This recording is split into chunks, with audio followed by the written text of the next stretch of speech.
আসসালামু আলাইকুম ওয়া রাহমাতুল্লাহি তাআলা ওয়া বারাকাতুহু নাহমাদুহু ওয়া নুসাল্লি আলা রাসূলিল কারীম আম্মা বাদ।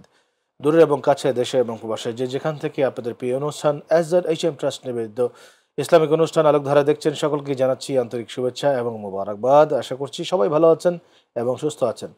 দর্শক, আজকে আমরা পবিত্র রমজান মাসের গুরুত্বপূর্ণ দুটি আমল, যেটি আমরা সচরাচর সবসময়ই করি, মাঝে মধ্যেই করি, রমজানের বাইরেও করি, কিন্তু রমজানের বাইরে সেটি করলে কোনো সওয়াব কিংবা কোনো প্রতিদানের বিষয় নেই।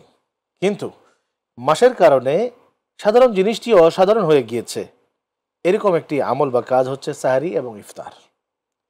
আমরা অনেক সময় ক্ষুধা লাগলে মাঝরাতে উঠে খাই, কিন্তু সেখানে কোনো সওয়াব নেই। আবার বিকেলবেলা হলে আমরা নাস্তা করি, সূর্য অস্ত যাওয়ার সময় বিকেলবেলা সন্ধ্যাবেলা আমরা চা নাস্তা করি, কিন্তু সেখানেও কোনো সওয়াব নাই। কিন্তু যখন রমজান মাস আসলো, একজন ব্যক্তি সারাদিন রোজা রেখে তিনি সন্ধ্যায় ইফতার করলেন আজান দেওয়ার সাথে সাথে আল্লাহ রাব্বুল আলামিনের আদেশ অনুযায়ী। আবার ভোর রাত্রে উঠে ফজরের আগে, সুবহে সাদেকের আগে তিনি সাহরি আদায় করলেন আল্লাহ রাব্বুল আলামিনের আদেশ অনুযায়ী। এই যে পুরা কাজ, তিনি খেলেন, তার পেট ভরল, তিনি আনন্দ পেলেন, সব কিছুই হলো। কিন্তু আল্লাহর আদেশ পালনের কারণে, নবীজির দেখানো সুন্নাত আমল করার কারণে এটি সওয়াবে পরিণত হলো। তাই আজকে সেহরি ও ইফতার এই দুটো জিনিসের ব্যাপার নিয়ে কথা বলবো এবং তাওয়াক্কুল সেটির ব্যাপারে কথা বলবো। তার সাথে সাথে আমাদের দ্বিতীয় সেগমেন্ট রেফাইয়া তরিকা নিয়ে আমরা কথা বলবো। তার সাথে মাসলা মাসাইলের যে পর্ব রয়েছে, রোজা রাখার ক্ষেত্রে যে সতর্কতা, এই বিষয় নিয়েও আমরা কথা বলবো। এবং এই বিষয়গুলো নিয়ে কথা বলার জন্য আমাদের স্টুডিওতে আজকে আমন্ত্রিত অতিথি হিসেবে রয়েছেন চট্টগ্রাম বিশ্ববিদ্যালয় আরবি বিভাগের সম্মানিত সহযোগী অধ্যাপক ডক্টর মুফতি মোহাম্মদ নূর হোসাইন। আসসালামু আলাইকুম ওয়া রাহমাতুল্লাহি ওয়া বারাকাতুহু। ওয়ালাইকুম সালাম ওয়া রাহমাতুল্লাহি ওয়া বারাকাতুহু। মোহতারাম, আমি আপনার কাছে আজকে যে বিষয়টি নিয়ে জানতে চাইবো তা হচ্ছে সাহরি এবং ইফতার করার সময় আমাদের অনেক সময় আমরা মনে মনে চিন্তা করি যে আজকে খুব ভালো করে খাবো। আবার ইফতার করার সময় চিন্তা করি, সারাদিন রোজা রেখে একদম কষ্টে শেষ হয়ে গেছি, আজকে পেট ভরে গলা পর্যন্ত ইফতার করব, যা আছে সব খেয়ে ফেলবো, এরকম একটা মানসিকতা থাকে। আসলে একজন রোজাদারের এই সাহরি এবং ইফতার করার সময় মনে যে একটা ভাবনা উদয় হয়, সেই ভাবনাটি অর্থাৎ মনোভাব কি হওয়া উচিত? ধন্যবাদ। সাহারি ইফতার এই দুইটা বিষয় পবিত্র রমজান এবং রোজার সাথে সম্পৃক্ত। রমজান ছাড়াও কেউ যদি অন্য সময়ও ওয়াজিব, সুন্নাহ, নফল রোজা পালন করে, সিয়াম সাধনা করে, তখনও কিন্তু সাহারি ইফতারের বিষয় থাকে। এই দুটা বিষয় হচ্ছে খাবার বিষয়ক, অর্থাৎ ভোররাত্রের খাবারকে সাহারি বলা হয়, অনেকে সেহরি বলে। শব্দটা আসলে সাহারি, শুদ্ধভাবে সাহারি। বাংলা ভাষা এটা সেহরি হিসেবে প্রসিদ্ধি লাভ করেছে, এটা সাহারি। সাহারি মানে হলো ভোররাত্রিতে খাওয়া।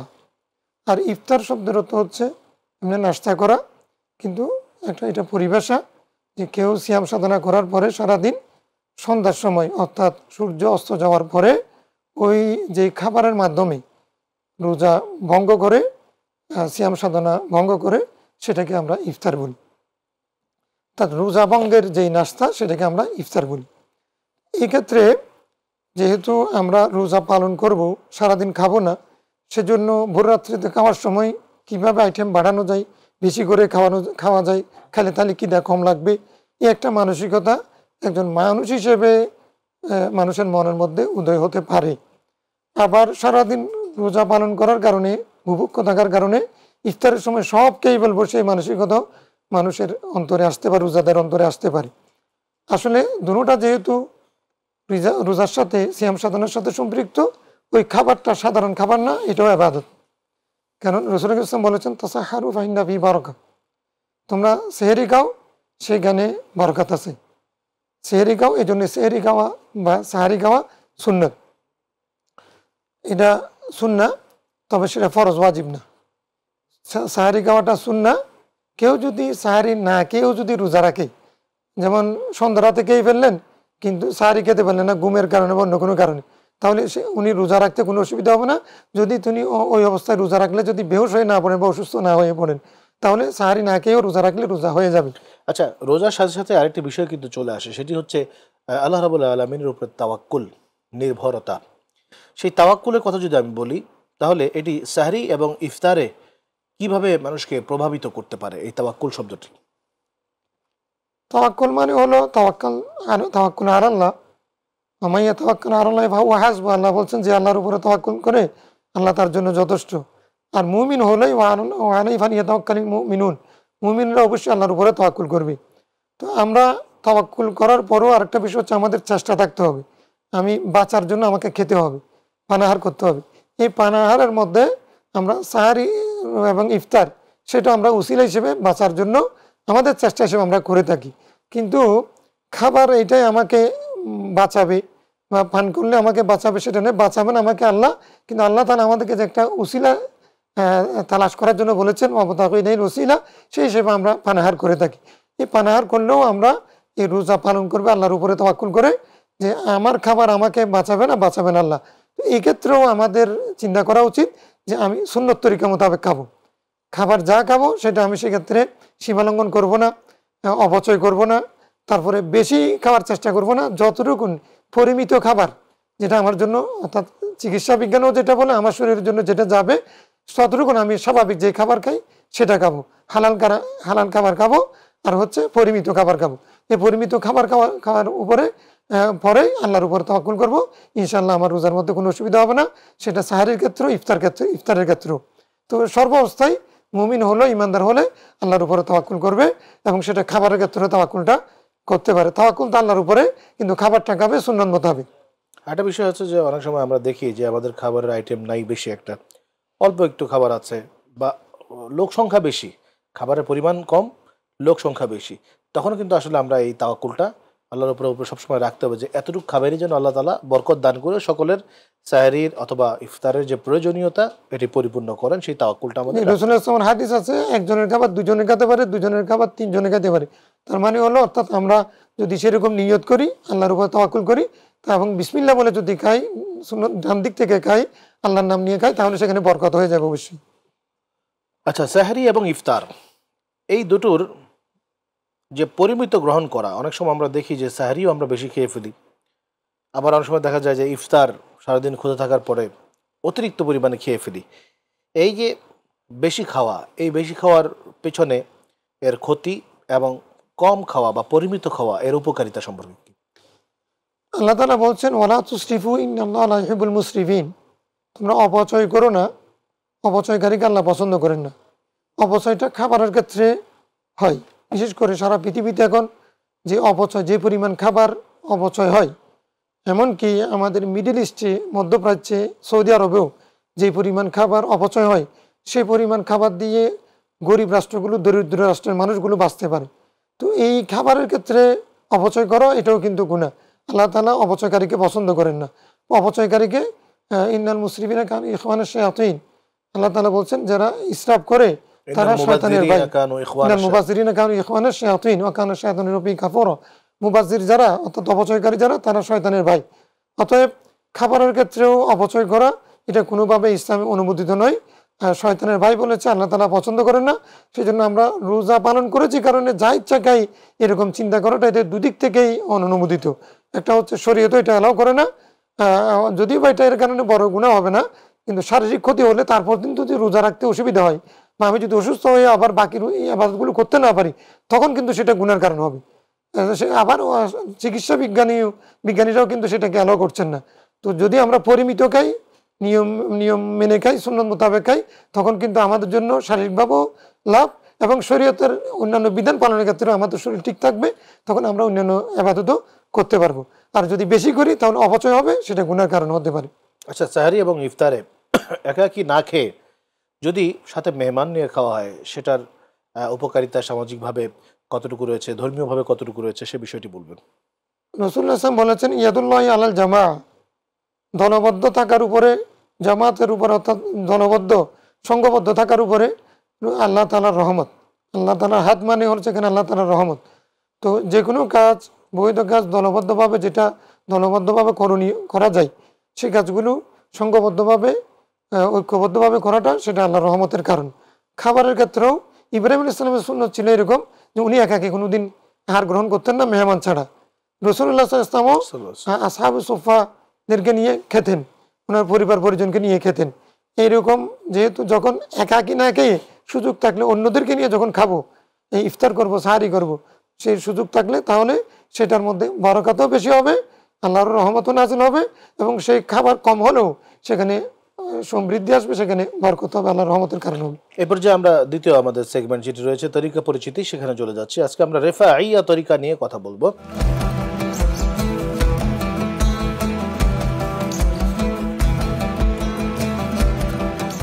এই তরিকার প্রতিষ্ঠাতার নাম এবং কোন অঞ্চলে প্রতিষ্ঠা পায় এবং কি করে এর প্রসিদ্ধি লাভ করে সে বিষয়ে আপনার কাছ থেকে জানতে চাচ্ছি। রিফাইয়া এটাই একটা তরিকা, প্রসিদ্ধ তরিকা। হযরত আহমদ বিন আলী আল কবির রিফাই রহমতুল্লাহ আলাইহির নামে এই তরিকাটা প্রসিদ্ধি লাভ করেছে। ওনার জন্ম ইরাকে। এটা পরবর্তীতে এই তরিকা মিশরে এবং সিরিয়ায় এবং পশ্চিম এশিয়াতে এটা বেশি প্রসার লাভ করেছে। তো এই তরিকাটা আহমদ কবির রাফাই রহমতুল্লাহ আলাইহির দিকে সম্পর্কিত।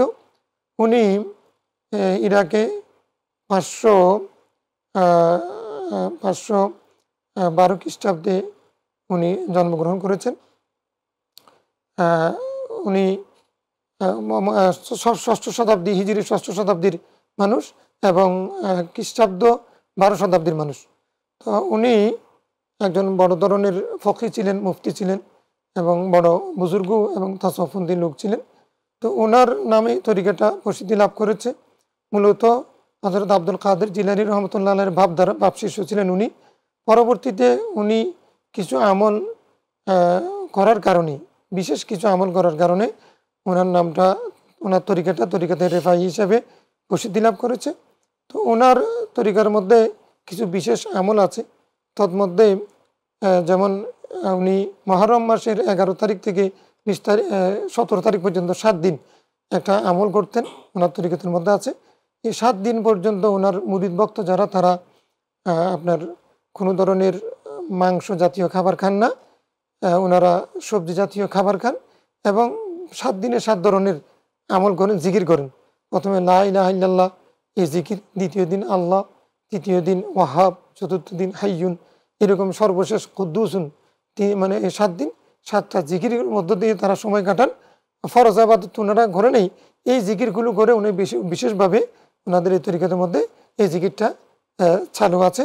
এবং ওনারা বিশেষ করে তরিকতের আদব যেগুলো গুরুত্ব দিয়ে থাকেন, তন্মধ্যে একটা হচ্ছে শাইখের প্রতি আন্তরিকতা এবং আনুগত্য, তারপর হচ্ছে অন্তরের ইখলাস, একনিষ্ঠতা আমলের ক্ষেত্রে, তারপর হচ্ছে আত্মাকে অর্থাৎ নফসকে, কুব্বুতিকে রমজানের মাধ্যমে এবং কম খাবারের মাধ্যমে এটাকে দমন করা, তারপরে হচ্ছে সুন্নাহকে আঁকড়ে ধরা, তারপরে বেশি বেশি রোজা পালন করা, নফল রোজা পালন করা, আর হারাম কাজ থেকে দূরে থাকা, আল্লাহ তাআলা যেগুলোকে হারাম করেছেন সেগুলো থেকে সম্পূর্ণ দূরে থাকা, এবং বিশেষ করে শাইখের প্রতি বেশি ঝুঁকে থাকা, শাইখের ইত্তেবা করা নিজের পীরের। এটা ওনাদের তরিকতের, রাফাই তরিকতের অন্যতম বিশেষ আমল। আচ্ছা, একটা বিষয় হচ্ছে যে আমাদের অত্র ভারত উপমহাদেশে এই রেফাইয়া তরিকার মাশায়েখিন কারা রয়েছেন উল্লেখযোগ্য? ভারত উপমহাদেশে রেফাই তরিকাটা বেশি প্রচার প্রসার লাভ করেনি। এখানে কিছু সংখ্যক মানুষ রেফাই তরিকা সম্পর্কে ধারণা আছে বা অনুসরণ করেন।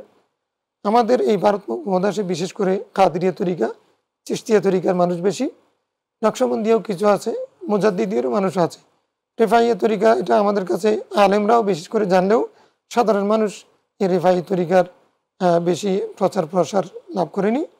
একজন কুয়েতের একজন শেখ বাংলাদেশে আগমন করেছেন আমার জানা মতে, মঞ্জুর রেফাই রহমতুল্লাহ একজন আছেন চাঁদপুরে, উনি ইন্তেকাল করেছেন, জান্নাতুল বাকিতে ওনাকে দাফন হয়েছে কয়েক বছর আগে।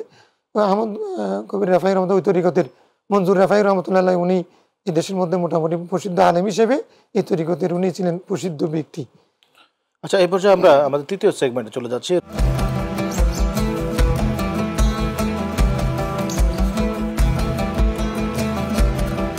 রোজা রাখার ক্ষেত্রে কিছু কিছু সতর্কতা রয়েছে, যেমন রোজা ভেঙে যেতে পারে, এই ধরনের কি কি কারণ রয়েছে? রোজা ভেঙে যেতে পারে এরকম কারণের মধ্যে একটা হচ্ছে মানুষের মুখ দিয়ে অথবা বায়ুপথে কোনো কিছু যদি খাবার যদি মানুষের পেটে প্রবেশ করে, যেটা শক্তিবর্ধক, সেরকম কোনো খাবার যদি মানুষের পেটে পৌঁছে তাহলে রোজা ভঙ্গ হবে। আর হচ্ছে যদি কেউ যদি শক্তিবর্ধক কোনো ইনজেকশন নেই তাহলে মানুষের রোজা ভঙ্গ হবে, বা এমন ইনজেকশন যেটি সরাসরি পাকস্থলীতে চলে যায়। পাকস্থলীতে চলে যায়, জি। সেই কারণেও রোজা ভঙ্গ হবে। তারপরে হচ্ছে যদি কেউ যদি আপনার ইচ্ছাকৃতভাবে সে সময় আপনার বেবিচারে লিপ্ত হয় রোজা রাখা অবস্থায়, অথবা অথবা বৈধভাবেও যদি স্ত্রী সহবাস বা যৌন সম্পর্ক স্থাপন করে তাহলে রোজা ভঙ্গ হবে। মূলত তিনটা বিষয় থেকে দূরে থাকার নাম রোজা। একটা হচ্ছে আহার, আরেকটা পান, একটা হচ্ছে স্ত্রী সহবাস। এই তিনটার কোনো একটা যখন পাওয়া যাবে তখন একজন মানুষের রোজা ভঙ্গ হয়ে যাবে। আচ্ছা, আরেকটা বিষয় হচ্ছে যে রোজা ভাঙলে অনেক সময় ইচ্ছাকৃতভাবে ভঙ্গ হয়, অনেক সময় অনিচ্ছাকৃতভাবে ভঙ্গ হয়। যেমন আমি ভুলে দিনের বেলায় পানি খেয়ে ফেললাম, সেক্ষেত্রে করণীয় কি? অনিচ্ছাকৃত বা ভুল করে যদি কেউ যদি রোজা কিছু খেয়ে ফেলে তাহলে এতে তার কোনো গুনাহ হবে না, তার রোজা ভঙ্গ হবে না। বরং যখন মনে পড়বে তখন থেকে উনি বাকি সন্ধ্যা পর্যন্ত, ইফতার পর্যন্ত উনি পানাহার থেকে বিরত থাকবেন। এটাই হচ্ছে তার করণীয়। তারা যিনি খাচ্ছেন কেউ যদি দেখেন যে না উনি হয়তো বুঝতে পারলেন যে তার রোজার কথা খেয়াল নেই, তাহলে কি সে তাকে বারণ করবে না তাকে খাওয়ার সুযোগ দিবে? হ্যাঁ, এটা কিতাবের মধ্যে একটা কথা ফেকার মাসালা আসছে এরকম, কেউ যদি রোজাদার আরেকজন জানেন যে মানে উনি রোজাদার কিন্তু খেয়ে ফেলতেছেন বলে, তো সামনে যিনি থাকেন ওনার উচিত হচ্ছে সাথে সাথে বাঁধা না দিয়ে, মানে মুখে লোকমা নিচ্ছেন তখন বাঁধা না দিয়ে তাকে একটু পরে বারণ করা, যেন অর্থাৎ খাবার চলাকালীন যেন ওনার মনের মধ্যে পড়ে গেলে তখন ওই অবস্থায় যদি লোকমা ঢুকে তাহলে সেটা তার রোজা ভঙ্গের কারণ হতে পারে। এই জন্য আদব হচ্ছে এরকম যে তার খাবারটা চলে যাক, তারপরে উনি বলে দেবেন যে আপনি তো রোজা রেখেছেন মনে হয়, এরকম বলে তখন তো ওনার মনে পড়বে, এরপর থেকে উনি আর খাবে না। এটা হচ্ছে আদব আর কি, এটা একটা সৌন্দর্য। রোজার কাজা এবং কাফারা নিয়ে কথা বলি একটু। রোজার কাজা আদায় এবং কাফারা আদায় এই উভয়টি হচ্ছে ওয়াজিব, তো এগুলো করার নিয়ম কি? হ্যাঁ, কাফারা যেটা, কেউ যদি ইচ্ছাকৃতভাবে রোজা ভঙ্গ করে তাহলে সেটাকে বলে, সেটা যে পূরণ করে দিলে সেটাকে কাফারা বলে। আর অনিচ্ছাকৃত যদি কেউ রোজা ভঙ্গ করে তখন সেই ব্যক্তির পূরণ করে দেওয়া সেটাকে কাজা বলে। তাহলে কেউ ইচ্ছাকৃত রোজা ভঙ্গ করলেও তাকে পরবর্তীতে 2 মাস লাগাতার রোজা রাখতে হবে, আরেকটা করতে হবে কাজা, 61টা করতে হবে। আর অনিচ্ছাকৃত বলতে যেমন আমাদের মা বোনদের জন্য যে অসুস্থতা প্রকৃতিগত, সেটার কারণে তারা রোজা রাখবেন না 3 দিন, 5 দিন বা 7 দিন, পরবর্তীতে সেগুলো কাজা করে দেবেন। তো কাফারার ক্ষেত্রে বলা হচ্ছে লাগাতার রাখতে হবে, কাজার ক্ষেত্রে কিন্তু লাগাতার পূরণ করা আবশ্যক নয়। ঠিক তেমনিভাবে যেরকম আপনি মেয়েদের পিরিয়ডের কথা বললেন, অসুস্থতার কথা বললেন, আবার নারীরা যখন বাচ্চা প্রসব করেন সেই সময়টার পরেও কিন্তু তাদের রোজা যতদিন পর্যন্ত তাদের জন্য তারা সুস্থ হবেন না ততদিন পর্যন্ত তারা রোজা থেকে বিরত থাকবেন, সেগুলো পরবর্তীতে পূরণ করে দেবেন। আচ্ছা, মৃত ব্যক্তি তার ইন্তেকালের আগে রমজান মাসে তিনি ইন্তেকাল করলেন, কিছু রোজা রেখেছেন আবার কিছু রোজা রাখতে পারেন নাই, সেক্ষেত্রে তার সন্তানদের উপরে করণীয় কি? কোনো ব্যক্তি যদি রোজা পালন করতে অক্ষম হন তাহলে এই অক্ষম অবস্থায় যদি তিনি মারা যান সেগুলোর জন্য তার কোনো মুআখাযা বা তার জন্য কোনো করণীয় কোনো কিছু নেই। আর যদি ইচ্ছাকৃত যদি রোজা ভঙ্গ করেন তাহলে সেটার জন্য কাফারা যেটা আছে সেটা নিজেকেই করতে হবে। অন্যরা যদি কেউ করতে চান তাহলে সেক্ষেত্রে সন্তান সন্ততি যদি থাকেন এবং যদি মৃত ব্যক্তি যদি যাওয়ার সময় ওসিয়ত করেছেন তাহলে অবশ্যই সেটার কাফারাটা তারা আর্থিকভাবে আদায় করবেন। আর যদি ওসিয়ত করে না যান তখন ছেলে মেয়েরা যদি চান যে ওনাদের সক্ষমতা থাকে, তারা যদি চান যে এটা কাফার আদায় করার জন্য, অর্থাৎ ফিদিয়া আদায় করার জন্য, তাহলে সেটা তারা আদায় করবেন। সেটার পদ্ধতি হচ্ছে এই, একটা রোজার জন্য একটা ফিদিয়া আদায় করবে। একটা ফিদিয়া মানে একজন দরিদ্র মানুষের মধ্যম মানের 2 বেলা আহারের যে আহার, সেই রকম এই আহারটা হচ্ছে একটা ফিদিয়া। 2 বেলা খাওয়াবেন, অথবা খাওয়াতে না পারলে তাহলে সেই পরিমাণ টাকা তাকে একজন গরিব মানুষকে দিয়ে দিবে, এটা হচ্ছে ফিদিয়া। আরেকটা বিষয় হচ্ছে যে রোজা রাখলাম, সব কিছু ঠিক আছে, আমার কাজাও নাই কাফারাও নাই, কোনো কিছুই লাগলো না, সারাদিন রোজা রাখলাম। এখন রোজা রাখার শেষের দিকে গিয়ে যখন মাগরিবের নামাজ হবে বা আজান হবে যখন, কিন্তু আজান হয় নাই, আকাশ অন্ধকার হয়ে গিয়েছে, মেঘ ডেকেছে কিংবা বৃষ্টির দিন, সে সময় আমি যদি পানাহার করে ফেলি যে না এখন সন্ধ্যা হয়ে গেছে এরকম মনে করে, সেক্ষেত্রে কি তার রোজার কাফারা আসবে না কাজা আসবে? ধন্যবাদ, গুরুত্বপূর্ণ প্রশ্ন। এটাও যেহেতু ভুল, উনি মনে করেছেন যে সন্ধ্যা হয়ে গেছে, এখন সূর্য ডুবে গেছে, সেই কারণে ওনার অজানা ছিল, এটা অজ্ঞাত অনুসারে হয়েছে, সেই কারণে এটা তার জন্য কাজা হবে, কাফারা হবে না। তারপরে অনেক সময় দেখা যায় যে আধুনিক সময়ে একটা বিষয়, যে তিনি যখন এয়ারপোর্টে বিদেশ যাচ্ছেন রোজার দিনে, সূর্য অস্ত চলে গিয়েছে, তিনি এয়ারপোর্টে বসা, তিনি ইফতার করলেন, কিন্তু আবার যখন তিনি প্লেনে উঠে উড়াল দিলেন পশ্চিম দিকে, তখন তার সামনে সূর্য উদিত দেখতে পেলেন, যে না সূর্য ডুবেনি। সেক্ষেত্রে তার জন্য মশলা কি হবে? হ্যাঁ, এটা একটা বিষয়।